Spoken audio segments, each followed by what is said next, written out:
The rain hammered against the windows of our small cottage in the Cotswolds, mirroring the storm brewing inside me. Barnaby, a clockmaker by trade, had always found solace in the rhythmic tick-tock of time, in the predictable dance of gears and springs. My life with my wife, Rowena, a talented landscape painter, had been much the same, a harmonious blend of love, creativity, and quiet contentment. Or so I thought. We had met at an art fair in Bath 10 years ago. I was captivated by her vibrant canvases, bursting with life and color, and even more so by her infectious laughter and the way her eyes sparkled when she talked about her passion. We fell in love quickly, a whirlwind romance that culminated in a simple, heartfelt wedding in our village church. Our life together was idyllic, filled with long walks through the countryside, cozy evenings by the fire, and the shared joy of creating our own little corner of happiness. But lately, things had changed. Rowena had become distant, preoccupied. Her laughter, once so frequent, was now a rare and fleeting sound. She spent more time in her studio, working late into the night, claiming she was preparing for an upcoming exhibition in London. I, being the trusting fool that I was, never questioned her. I brought her tea and biscuits, offered words of encouragement, and admired her dedication to her craft. The first crack in our perfect facade appeared innocently enough. A misplaced phone call. I was in my workshop meticulously assembling a grandfather clock when Rowena's phone rang. She was in the garden sketching, so I answered it, thinking it might be important. "Hello, love," a man's voice boomed through the speaker. "It's Caspian, just checking in. Are we still on for tonight?" My heart lurched. "This is Barnaby," I managed to say, my voice trembling. "Rowena's husband. Who is this?" The line went dead. I stood there, phone clutched in my hand, a cold dread creeping into my bones. Rowena came rushing in, her face flushed with anger. "Why were you answering my phone?" she demanded. "That's a complete invasion of privacy." I tried to explain, to ask her about the phone call, but she brushed me off, dismissing it as a wrong number. "It was probably just someone trying to sell me something," she said, her eyes avoiding mine. "Don't be so dramatic, Barnaby." But I couldn't shake the feeling that something was terribly wrong. I started paying closer attention to Rowena's behavior. She was always on her phone, texting and emailing, often with a secretive smile on her face. She became defensive whenever I asked her about her day, her answers vague and evasive. She started dressing differently, wearing clothes she knew I liked, and wore perfume that I hadn't bought for her. One evening, while Rowena was supposedly at a gallery opening in London, I decided to surprise her by cleaning her studio. It was a mess, as usual, with canvases stacked haphazardly against the walls, paintbrushes scattered across the floor, and tubes of paint squeezed dry. As I was tidying up, I noticed a small, leather-bound sketchbook hidden beneath a pile of papers. Curiosity getting the better of me, I opened it. Inside were sketches and notes, not related to her landscape paintings, but portraits. Portraits of a man. A man with dark, piercing eyes, a strong jawline, and a confident smirk. The man who had called her phone, Caspian.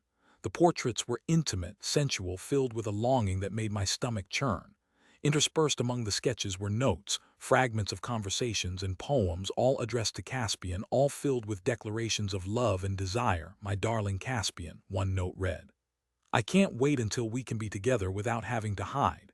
Our love is too strong to be denied." Another note said, "Barnaby suspects nothing. He's so naive, so trusting.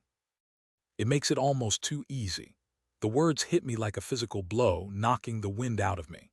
I sank into a chair, the sketchbook trembling in my hands, the rain outside intensifying as if the heavens themselves were weeping for my shattered heart. The woman I loved, the woman I had built my life with, was betraying me, and she thought I was a fool. The following days were a blur of anger, disbelief, and gut-wrenching pain. I confronted Rowena when she returned from London, sketchbook in hand.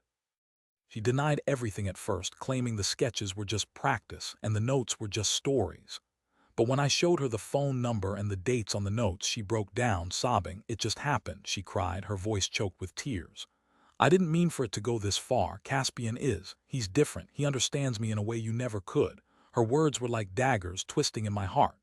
"Understands you?" I roared, my voice shaking with rage. "I loved you. I gave you everything.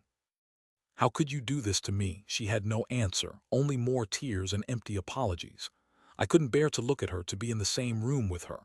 I packed a bag and left, seeking refuge in a small, run-down motel on the outskirts of town.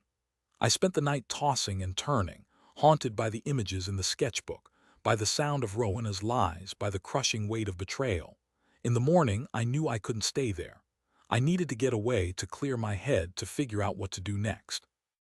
I drove aimlessly for hours, eventually ending up in Bristol, a city I had never visited before. I found a small, unassuming pub and went inside, hoping a pint of ale would soothe my aching soul. As I sat there, nursing my drink, I overheard two men talking at the bar. They were discussing a local art gallery, the same gallery where Rowena was supposed to have her exhibition. "Did you hear about that scandal with Caspian Beaumont?" one of the men said. "Apparently, he's been embezzling money from the gallery for years. He's been using the funds to finance his lavish lifestyle and to woo women." "No way," the other man exclaimed. "I always thought he was a bit of a charmer, but I never suspected he was a crook." My ears perked up at the name, Caspian Beaumont. Could this be the same Caspian who had stolen my wife's affections? I listened intently, piecing together the details of the conversation. Caspian was not just an art enthusiast. He was a con artist, a manipulator who preyed on vulnerable women, using his charm and his ill-gotten gains to seduce them. A cold fury washed over me. Rowena had not just cheated on me. She had been manipulated and deceived by a man who was nothing more than a charlatan. I felt a strange mix of anger and pity for her. She had been so blinded by his charm that she couldn't see him for who he truly was. I decided to take matters into my own hands. I spent the next few weeks gathering evidence of Caspian's fraudulent activities. I spoke to former employees of the gallery, to other women who had been duped by him, and to anyone who had information that could help me expose him. I presented my findings to the police, who launched an investigation. Caspian was arrested and charged with fraud, embezzlement, and a host of other crimes. The scandal rocked the art world. Rowena's exhibition was canceled and her reputation was tarnished. She lost her friends, her clients, and her credibility. She was left with nothing but shame and regret. I didn't take any pleasure in her downfall. In fact, I felt a deep sadness for her. She had made a terrible mistake, but she didn't deserve to have her life ruined. I decided to visit her, to offer her some comfort, some support. I found her in our cottage, surrounded by boxes, packing up her belongings. She looked pale and gaunt, her eyes red and swollen from crying. "What do you want, Barnaby?" she asked, her voice barely a whisper. "I came to see if you were okay," I said, my voice gentle. "I know you're going through a lot," she scoffed. "Okay? How can I be okay? My life is in ruins, and it's all your fault," I sighed. "It's not my fault, Rowena. You made your own choices. You cheated on me. You betrayed me." I know," she said, her voice breaking. "I'm sorry, Barnaby. I truly am. I was foolish. I was blinded by Caspian's charm.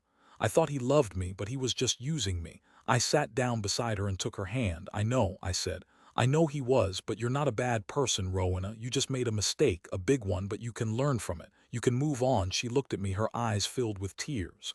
"Do you think I can ever be happy again, Barnaby?" she asked. I squeezed her hand. "Yes," I said. "I do, but it's going to take time.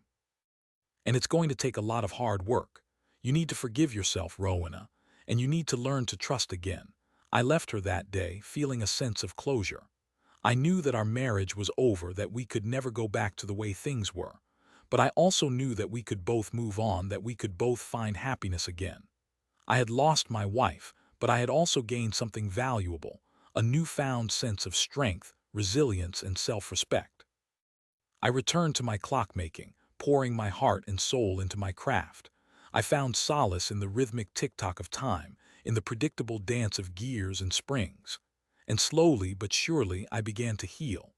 I never forgot Rowena, but I learned to forgive her. And one day I even learned to love again. The rain still falls on the Cotswolds, but now, when I look out the window, I see not a storm, but a rainbow. A reminder that even after the darkest of nights, the sun will always rise again.